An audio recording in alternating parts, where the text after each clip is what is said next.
નમસ્કાર, નિર્માણ ન્યૂઝની વિશેષ રજૂઆત ટુ ધ પોઈન્ટ કાર્યક્રમ સાથે હું છું યજ્ઞ ત્રિવેદી. દર્શક મિત્રો, આજે ટુ ધ પોઈન્ટ કાર્યક્રમમાં વાત કરવાની છે મેઘમહેરને લઈને. ગુજરાતમાં મેઘમહેરની શરૂઆત સૌરાષ્ટ્રથી થઈ હતી અને તે હવે ઉત્તર ગુજરાત તરફ પણ આગળ આવી રહ્યું છે, કે જેમાં મધ્ય ગુજરાતને પણ અત્યારે એમ કહેવાય ને કે મેઘમહેર જોવા તો મળી રહી છે, પણ ધીરે ધીરે દક્ષિણ ગુજરાત અને સાથે મધ્ય ગુજરાત અને ઉત્તર ગુજરાત તરફ પણ આગળ વધી છે. સૌરાષ્ટ્રની વાત કરીએ તો જે રીતે સૌપ્રથમ ભાવનગરમાં જે પ્રમાણે વરસાદી પરિસ્થિતિ જોવા મળી, ત્યારબાદ જે રીતે જામનગર હોય કે પછી અન્ય એવા વિસ્તારો હોય કે જ્યાં વરસાદી માહોલ જોવા મળ્યો, કે જ્યાં પાણી ભરાવાના કારણે ક્યાંક લોકોને રેસ્ક્યુ કરવાની પણ પરિસ્થિતિ સામે આવી હતી. જ્યારે ઘણા એવા ગામડાઓ પણ જોવા મળ્યા કે જે સંપર્ક વિહોણા પણ બની ગયા હતા, છોકરાઓને પણ ક્યાંક રેસ્ક્યુ કરવાની ફરજ પડી હતી.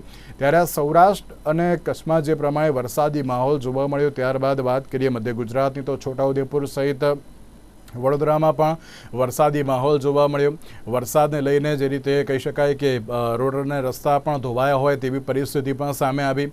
ત્યારબાદ દક્ષિણ ગુજરાતમાં પણ વરસાદી માહોલ અને હવે બનાસકાંઠા અને સાબરકાંઠા સહિત મહેસાણામાં પણ એટલે કે ઉત્તર ગુજરાતમાં વરસાદને લઈને આગાહી વ્યક્ત કરવામાં આવી છે. તમામે તમામ પરિસ્થિતિ ઉપર ચર્ચા વિચારણા કરીશું. આ ચર્ચા વિચારણા કરવા માટે અમારી સાથે જોડાઈ ગયા છે સૌરાષ્ટ્ર અને કચ્છના લોકેશન હેડ મિલનભાઈ ઠાકર અને સાથે સાથે મયુરભાઈ રાવલ અમારી સાથે જોડાઈ ગયા છે, કે જેઓ મહેસાણાથી અમારા સંવાદદાતા છે અને ઉત્તર ગુજરાતમાં જે રીતે અત્યારે હાલ તો કઈ પરિસ્થિતિ છે તેની પણ તમામ વિગતો તેમની પાસેથી મેળવીશું. સાથે જ દીપક મકવાણા અમારી સાથે જોડાઈ ગયા છે અમદાવાદથી અમારા સંવાદદાતા, કે જેઓ અમદાવાદ અને તેની સાથે મધ્ય ગુજરાતમાં કેવા પ્રકારની પરિસ્થિતિ છે તેનો પણ અત્યારે તો ચિતાર વ્યક્ત કરશે.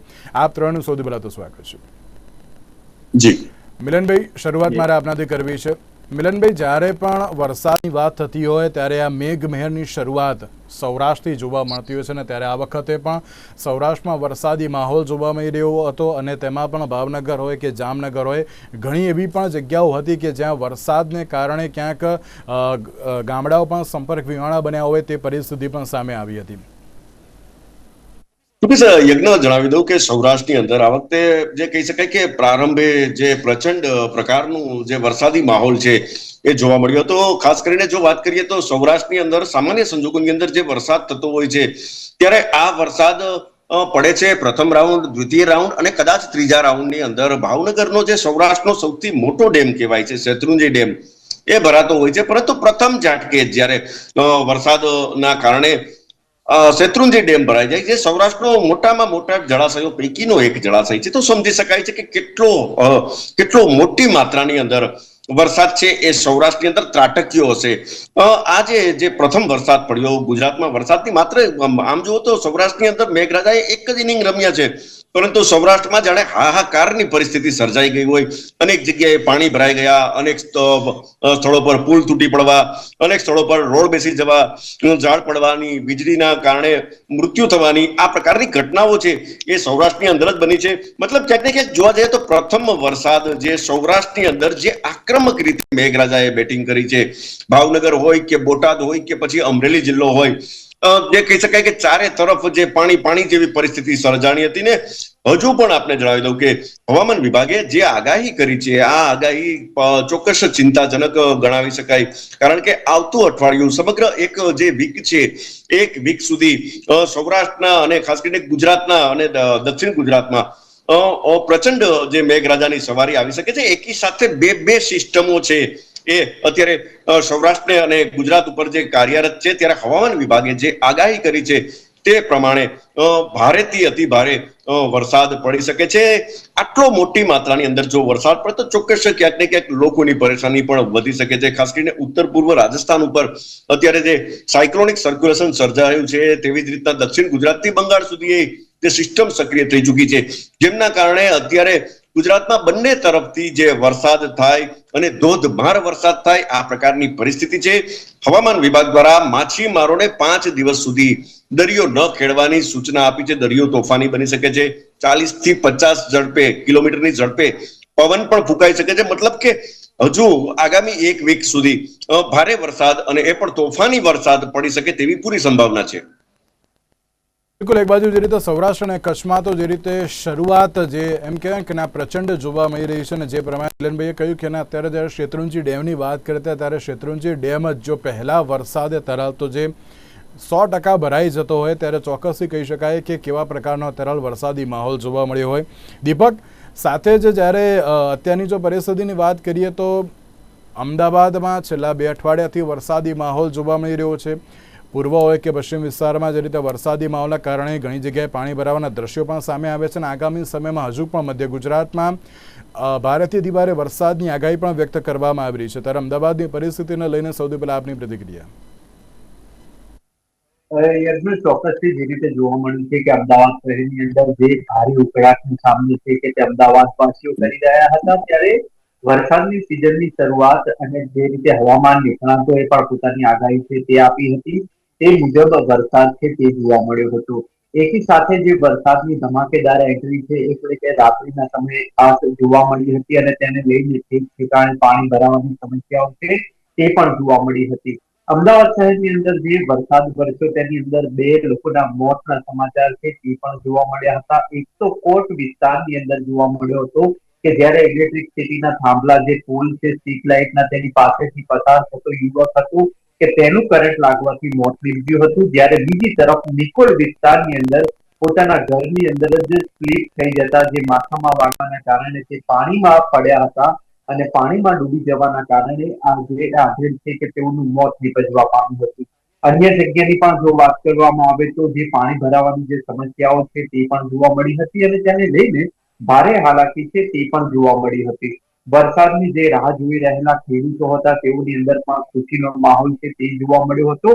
આગામી અંદર પણ જે સમયની અંદર જે હવામાન શાસ્ત્રીઓ નિષ્ણાતો છે કે તે પોતે આગાહી આપી છે, હવામાન વિભાગ દ્વારા પણ સારા વરસાદની આગાહી છે તે પણ જોવા મળી રહી છે.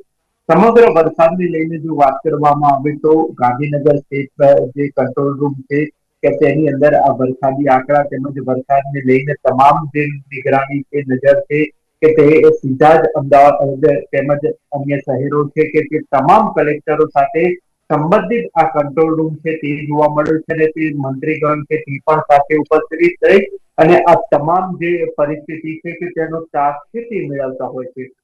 અમદાવાદ શહેરની અંદર જો ખાસ વાત કરવામાં આવે તો વરસાદને લઈને કોઈ પણ જાતની જાનહાનિ કે માનહાનિની સમસ્યા ન થાય તેને લઈને પ્રી મોન્સૂન પ્લાન છે કે તેને એક્ટિવ કરવામાં આવ્યો છે. કરોડો રૂપિયાના ખર્ચે આ પ્લાન છે તે જોવા મળી રહ્યો છે, અને હાલ જોવા મળ્યું છે કે જે વરસાદી લાઈન છે તેને સાફ કરી વરસાદી જે પાણી છે કે તેનો યોગ્ય રીતે નિરાકરણ કરવું, તેનું સંગ્રહ કરવું, આ તમામ જે પરિસ્થિતિ છે, તમામ જે બાબતો છે તે હાલ જોવા મળી રહી છે. અને હાલ આ વરસાદને લઈને અમદાવાદ વાસીઓ છે કે તેઓની અંદર પણ ખુશીનો માહોલ છે તે જોવા મળ્યો છે. જી, બાજુ ખુશીનો માહોલ તો છે ને બીજી બાજુ ઉત્તર ગુજરાતમાં પણ અત્યારે તો વરસાદની જે પરિસ્થિતિ જોવા મળી રહી છે તેને લઈને મયુર, આપની પ્રતિક્રિયા.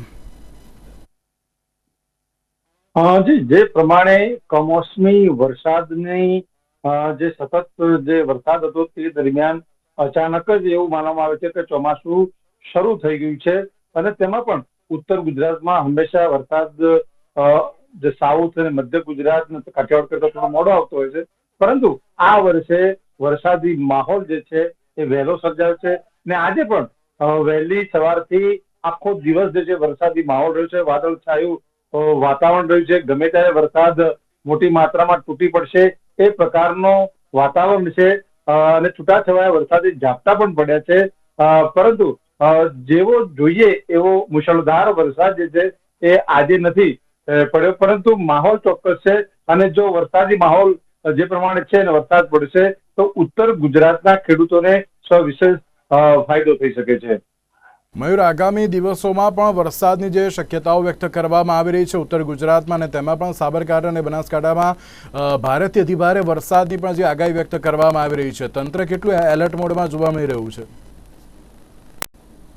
જે પ્રમાણે હવામાન વિભાગે આગાહી કરી છે, અને તેમાં પણ જે રાજસ્થાન અને બંગાળનું જે લો પ્રેશર જે છે તેના આધારે આ આગાહી કરવામાં આવી છે, અને રાજસ્થાનના જે લો પ્રેશરની સૌથી વધુ અસર જે છે એ ઉત્તર ગુજરાત ઉપર પડી શકે છે, અને તેના જ કારણે મુશળધાર વરસાદની શક્યતાઓ રહેલી છે.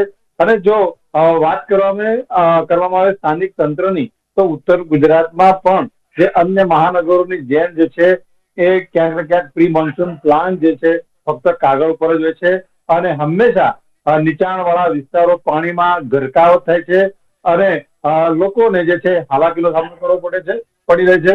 અને હાલમાં પણ જે પ્રમાણે મહેસાણા મહાનગરપાલિકામાં તાજેતરમાં બની છે તેમણે જે કાર્યવાહી કામગીરી હાથ ધરી છે વરસાદી પાણીના નિકાલ માટે, એક તરફ ચોમાસું શરૂ થઈ ચૂક્યું છે તો બીજી તરફ વરસાદી પાણીના નિકાલ માટેની પાઇપલાઇન નાખવાનું કામ જે છે શરૂ કરવામાં આવ્યું છે. હજી પાઇપલાઇન પૂરી નાખવામાં નથી આવી તો બીજી તરફ આ પ્રકારે પાઇપલાઇન નાખવાના કારણે જે ભૂવા પડી જવાની શક્યતાઓ વધારે રહેલી છે કે ક્યાંક ને ક્યાંક સ્થાનિક લોકોને ચોમાસામાં આ જ્યાં પાઇપલાઇન જે રાધનપુર રોડ પર નાખવામાં આવી રહી છે ત્યાં આગળ ક્યાંક મોત સમાન આ પાઇપલાઇનના ખાડા જે છે એ બની શકે છે.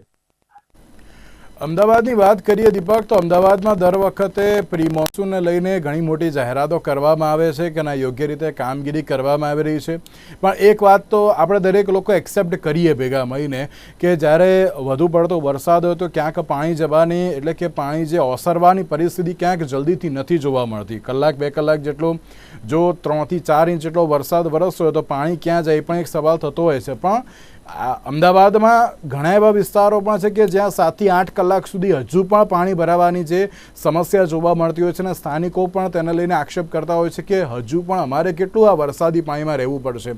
તો ચોક્કસ એમ કહેવાય કે ના પ્રી મોન્સૂનની કામગીરી માત્ર કાગળ ઉપર જ છે તે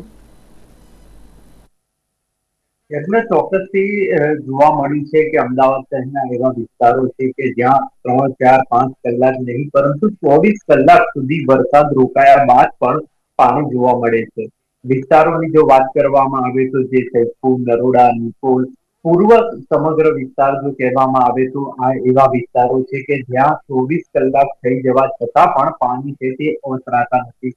અત્યાર સુધી જોવા મળ્યું છે કે સરસપુરનો વરાના રોજા જે વિસ્તાર છે કે ત્યાં દર વર્ષે ઘૂંટણસમાં પાણી છે તે ભરાઈ જવા પામે છે. સામાન્ય પણ જ્યારે વરસાદ પડતો હોય છે ત્યારે આ વિસ્તારની અંદર પાણી ભરાવાની જે સમસ્યા હોય છે તે જોવા મળે છે. અત્યાર સુધી જો વાત કરવામાં આવે તો જ્યારે પણ અમદાવાદ મ્યુનિસિપલ કોર્પોરેશન છે કે તેના અધિકારીને જ્યારે આ તસવીરો જોવા મળે છે, આ વિડીયો જોવા મળે છે, તેમ છતાં પણ આ વિસ્તારની અંદર કામગીરી છે તે માત્ર કાગળ ઉપર જ જોવા મળી છે. સ્થાનિક નેતાની વાત કરવામાં આવે તો તે પણ જ્યારે આ સમગ્ર બાબતને લઈને તેઓની પાસે સ્થાનિકો રજૂઆત કરવા જતા હોય છે તો ત્યારે તેના પણ વિડીયો કેટલાક સામે આવતા જોવા મળે છે કે માત્ર આશ્વાસન છે તે જ આ નેતાગણ દ્વારા આપવામાં આવ્યું છે.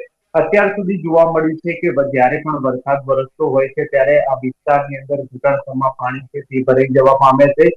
વિદ્યાર્થીઓને શાળાએ જવાનું હોય, વિદ્યાર્થીઓને કોલેજે જવાનું હોય, યુવકોને નોકરીએ જવાનું હોય કે કોઈ પણ શહેરીજન કે નાગરિકને જ્યારે પણ આ રસ્તા ઉપરથી પસાર થવાનું હોય ત્યારે તે પાણીની અંદર જ ઘૂંટણસમાં પાણીની અંદર પોતાનો જે રસ્તો છે, માર્ગ છે તે પસાર કરતા હોય છે. અત્યાર સુધી જોવા મળ્યું છે કે વિસ્તારોની અંદર ક્યાંય પણ આ જે પાણી ઓસરવાની જે કંટ્રોલ છે તે હજુ સુધી કોર્પોરેશન નથી કરી શક્યું. તેની સાથે જો વાત કરવામાં આવે તો અનેક એવા વિસ્તારો છે, સૈદપુર ગણવામાં આવે, નરોડા વિસ્તાર ગણવામાં આવે, મણિનગર વિસ્તાર છે, વસ્ત્રાલ વિસ્તાર છે કે આ વિસ્તારની અંદર જોવા મળ્યું છે કે વરસાદ રોકાયા બાદ પણ કેટલાક કલાકો સુધી ત્યાં જે પાણી ભરાવાની સમસ્યા હોય છે તે જોવા મળી રહ્યું છે. નીચાણવાળા વિસ્તારો જે ચાલીઓની જો વાત કરવામાં આવે તો જે મધ્યમ વર્ગીય પરિવારોના જે સોસાયટી તેમજ તે ચાલી જોવા મળે છે તો ત્યાં મચ્છરજન્ય રોગચાળો છે તે પણ પુષ્કળ જોવા મળે છે. તેમ છતાં પણ અત્યાર સુધી જે રીતે જોવા મળ્યું છે કે આ પ્રી મોન્સૂન કામગીરી છે તે માત્ર કાગળ ઉપર છે તે જોવા મળ્યું છે. અગાઉ પણ જે રીતે જોવા મળ્યું છે કે માત્ર વરસાદનું એક સામાન્ય એક રાઉન્ડ જ જોવા મળ્યું છે અને તેની અંદર 2 જેટલા મોત છે તે જોવા મળે છે. તેને લઈને આ પ્રી મોન્સૂનની કામગીરી છે કે ચોક્કસથી કાગળ ઉપર કહી શકાય છે. મણિનગર તેમજ અન્ય વિસ્તારોની પણ જો વાત કરવામાં આવે તો જે રીતે પૂર્વ વિસ્તારનો કુચ વિસ્તાર પણ ગણવામાં આવતા હોય છે તો તેવા વિસ્તારોની અંદર પણ હજુ સુધી આ પાણી ભરાવાની જે સમસ્યાઓ છે તે જોવા મળી રહી છે. ત્યારે હવે તંત્ર જે પોતાના દાવાઓ કરી રહ્યા છે ત્યારે આગામી જે વરસાદ ખાબકશે ત્યારે જ જોવાનું રહેશે કે આ તંત્રની પ્રી મોન્સૂન કામગીરી છે કે તે કેટલી સફળ છે તે જોવા મળી છે. મિલન, જ્યારે સૌરાષ્ટ્ર અને રાજકોટની વાત કરતા હોઈએ ત્યારે એમ કહેવાય ને કે ના ભાવનગરના તો આપણે પેલું કહેવાય ને કે ના જોઈ લીધું કે ના ભાવનગરમાં તો પહેલેથી કહેવામાં આવ્યું હતું કે ના પ્રી મોન્સૂનની કામગીરી કરવામાં આવી છે. નો ડાઉટ કે વરસાદ પણ વધારે પડે ત્યારે પાણી ક્યાં તરાલ જાય તે પણ એક સવાલ થતો હોય છે, પણ ત્યારબાદ પણ ક્યાંક પાણી ભરાવાની પરિસ્થિતિ જોવા મળતી હોય છે. તે જ સિચ્યુએશન રાજકોટ હોય કે પછી જામનગર હોય, આખા સૌરાષ્ટ્રમાં આ પ્રકારની પરિસ્થિતિ જોવા મળતી હોય. એટલે કે જ્યારે તંત્ર દ્વારા દાવા કરવામાં આવે છે, બણગા ફૂંકવામાં આવે છે, પરંતુ ક્યાંક પરિસ્થિતિ જે હતી એની જ અત્યારે જોવા મળતી હોય છે. યજ્ઞ તંત્રની જો ક્યાંક ને ક્યાંક વાત કરીએ તો આ તંત્ર પાસે હવે બીજી કોઈ લગભગ અપેક્ષા ન રાખી શકાય, કારણ કે દર વખતે આપણે દર વર્ષે જોઈએ છીએ પ્રી મોન્સૂન કામગીરીના નામે ઘણી બધી કામગીરી કરે છે. ચોક્કસ કામગીરી થતી હશે, નથી થતી એવું પણ નથી, પરંતુ એક લાંબા ગાળાનું આયોજન છે, એ આગોતરું આયોજન છે. શા માટે ચોમાસું આવે છે તે પહેલા જ કરવામાં આવે છે? ચોમાસું ગયા પછીથી મુસીબતો જે લોકોને પડી છે, જે રોડ રસ્તા બંધ થઈ ગયા છે, જે પાણીના જલ ભરાવ થયેલો છે, તેનો કાયમી ઉકેલ શા માટે નથી કરવામાં આવતો? પ્રી મોન્સૂન કામગીરીના નામે માત્ર ને માત્ર જે કાગળ ઉપર લખાયેલું જે હોય છે કે આટલા વોકડા સાફ કરવા છે, આટલા આમ કરવા છે, આટલા તેમ કરવા છે, આટલાને જે પાણીના જે જ્યાંથી નિકાલના રસ્તા છે તેને ખુલ્લા કરવા છે, પરંતુ શા માટે આ પાણી જે નથી ભરાય ન ભરાય દર વર્ષે ભરાતું હોય છે? રાજકોટની જ વાત કરીશ આપણે. રાજકોટ મહાનગરપાલિકાનો 150 ફૂટ રિંગ રોડ દર વખતે માત્ર 1.5 થી 2 ઇંચ વરસાદ પડે છે, અને 2 ઇંચ વરસાદ પડે એટલે ગોંડલ ચોકડીથી માંડી અને માધાપર ચોકડી સુધી લગભગ ડઝન બંધ જગ્યાએ ત્યાં પાણી ભરાવાની પરિસ્થિતિ સર્જાતી હોય છે. ન માત્ર રાજકોટની જ વાત, પરંતુ જામનગરની વાત હોય તો જામનગરમાં પણ આવી પરિસ્થિતિ છે. જુનાગઢની તો કઈ વાત જ કરવા જેવી નથી, કારણ કે જુનાગઢમાં તો પાછલા 5 વર્ષથી લોકો પીડા ભોગવે છે. મહાનગરપાલિકાની કોઈ જાતની કામગીરી, એવું નથી કે ચોમાસા દરમિયાન 365 દિવસ ત્યાં ખાડા રાજની પરિસ્થિતિ છે. મતલબ ક્યાંક ને ક્યાંક જે કામગીરી કરવાની જરૂર છે એ આપણું તંત્ર છે એ કરતું નથી, કાયમી ઉકેલ લાવતું નથી. માત્ર ને માત્ર થીગડા મારવાના પ્રયત્નો કરવામાં આવે છે, જેમના કારણે ક્યાંક ને ક્યાંક પ્રી મોન્સૂન કામગીરી પ્રથમ વરસાદ પડે છે એટલે કુદરત છે, મેઘરાજા છે, એ મહાનગરપાલિકા હોય, તંત્ર હોય, તેની પોલ ખોલી નાખે છે. બિલકુલ સાચી વાત છે. અને જ્યારે આ પ્રકારની પરિસ્થિતિ જોવા મળતી હોય છે ત્યારે સવાલ પણ એક જ હોય છે કે ના હવે યોગ્ય કામગીરી ક્યારે અને કેવી રીતે કરવામાં આવશે? કારણ કે એમ કહેવાય ને કે એના દાવાઓ તો બહુ બધા કરવામાં આવે છે, પણ પરિસ્થિતિ દર વર્ષે એની એ જ સામે આવતી હોય છે. મયુર, જ્યારે મહેસાણા અંડરબ્રિજની વાત કરીએ તો અંડરબ્રિજની દર વખતે સમાચાર સામે આવતા હોય છે કે ના એક વરસાદ પડ્યો એમાં અંડરબ્રિજ અત્યારે તો ભરાઈ ગયો, રસ્તા અત્યારે તો ધોવાઈ ગયા, ત્યારે તંત્ર સામે ચોક્કસથી સવાલ થતો હોય છે કે જ્યારે અંડરબ્રિજ બનાવવામાં આવે છે તેમાંથી યોગ્ય રીતે ક્યાંક પાણી નીકળવાની અત્યારે તો જે જગ્યા હોતી નથી, એટલા માટે આ પ્રકારની પરિસ્થિતિ જોવા મળતી હોય છે. અને છેલ્લા ઘણા સમયથી મહેસાણામાં તો આ પ્રકારની પરિસ્થિતિ જોવા મળતી જ આવી છે. જે મહેસાણા જિલ્લામાં અંડરપાસ જે છે સૌથી વિશેષ કદાચ બનાવવામાં આવ્યો હોય એવું લાગી રહ્યું છે.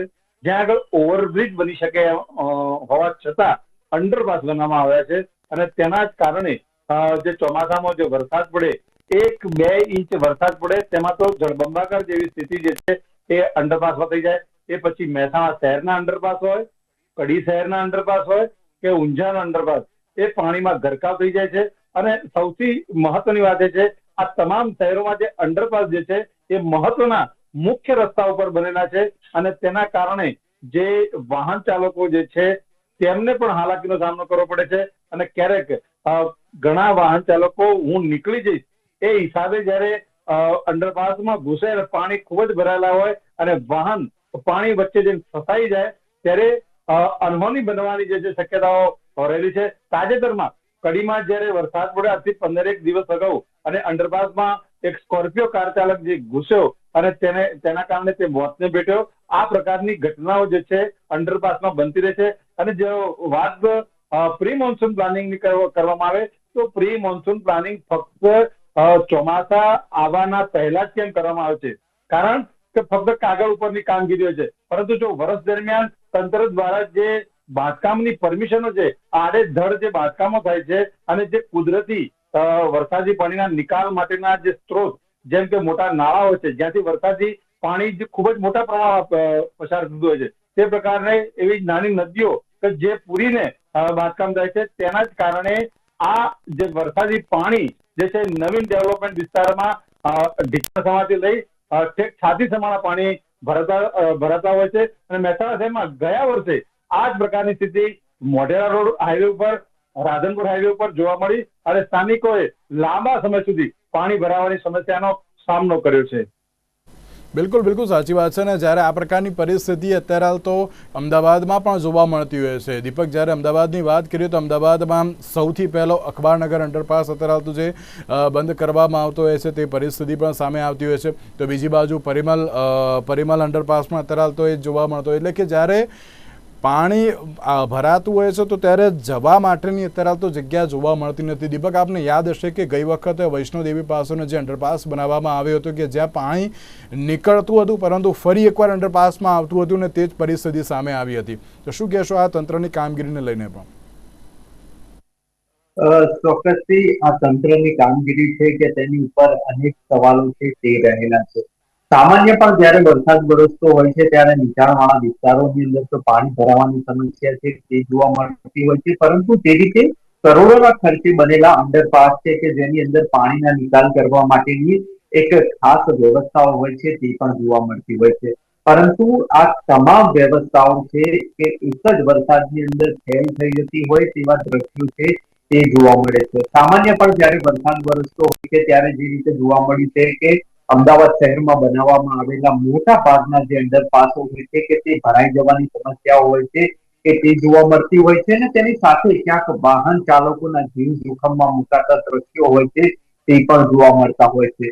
અત્યારે જો વાત કરવામાં આવે તો જે રીતે આ એકાદ અઠવાડિયાની અંદર જે વરસાદ છે તે જોવા મળ્યો હતો અને તેની અંદર પણ જે રીતે જોવા મળ્યું હતું કે અંડરપાસની અંદર વાહન ચાલકો છે કે તેઓને ભારે મુશ્કેલીનો સામનો છે તે કરવો પડતો હોય છે. અચાનક જ જે રીતે પાણીનો પ્રવાહ છે તે પણ જોવા મળતો હોય છે અને ક્યાંક વાહન ચાલકો છે કે ઝડપી પોતાના ઘરે જવાની જે ઉતાવળ હોય છે તેને લઈને પોતાનો જીવ છે કે તે જોખમમાં મૂકતા હોય છે. તંત્રને આ તમામ બાબતો છે તેની સામે આ કાળા કામ છે તે પણ જોવા મળતા હોય છે, કારણ કે અત્યાર સુધી જોવા મળ્યું છે કે અંડરપાસ બનાવવામાં આવે છે જેની અંદર કરોડોનો ખર્ચો જોવા મળે છે. પાણીના નિકાલ માટે પણ જો વાત કરવામાં આવે તો તેની વ્યવસ્થાઓને લઈને હજારો લાખોનો ખર્ચો છે તે જોવા મળતો હોય છે, પરંતુ આ ભ્રષ્ટાચાર છે તે તેની અંદર જોવા મળતો હોય છે. કારણ કે સામાન્ય પણ વરસાદ વરસતો હોય છે ત્યારે અંડરપાસ છે તે ભરાઈ જવા પામતા હોય છે અને તેને લઈને તેને બંધ કરવાની ફરજ સ્થાનિકોને પડતી હોય છે. તંત્રના કર્મચારીઓ છે કે તે તાકીદે સ્થળ ઉપર નથી પહોંચી શકતા, પરંતુ જાગૃત સ્થાનિક નાગરિકો હોય છે કે તેઓના દ્વારા અંડરપાસ છે તે બંધ કરવામાં આવતા હોય છે અને જેને લઈને એક મોટી જાનહાનિ છે તે ટળતી હોય છે. ત્યારે સૌ કોઈ આ આશા રાખી રહ્યા છે કે આ તંત્રની કામગીરી છે કે ચોક્કસથી કાગળ ઉપર નહીં પરંતુ જે રોડ રસ્તા ઉપર છે તે દેખાય. જી બિલકુલ, આપ ત્રણેય અમારી સાથે જોડાયા, આપ ત્રણને ખૂબ ખૂબ આભાર. તો જે પ્રમાણે ગુજરાતમાં મેઘમહેર અત્યારે તો જે જોવા મળી રહી છે ને આગામી દિવસોમાં હવે કેવા પ્રકારની પરિસ્થિતિ સર્જાશે તેને લઈને પણ સવાલ છે. તંત્ર તો એલર્ટ મોડમાં જોવા મળી રહ્યું છે, પરંતુ આગામી સમયમાં વરસાદ અત્યારે તો કઈ રીતનું રૌદ્ર સ્વરૂપ ધારણ કરે છે તો આવનારો સમય જ બતાવશે. આજના વિશેષ કાર્યક્રમ અમને આપશો. નમસ્કાર.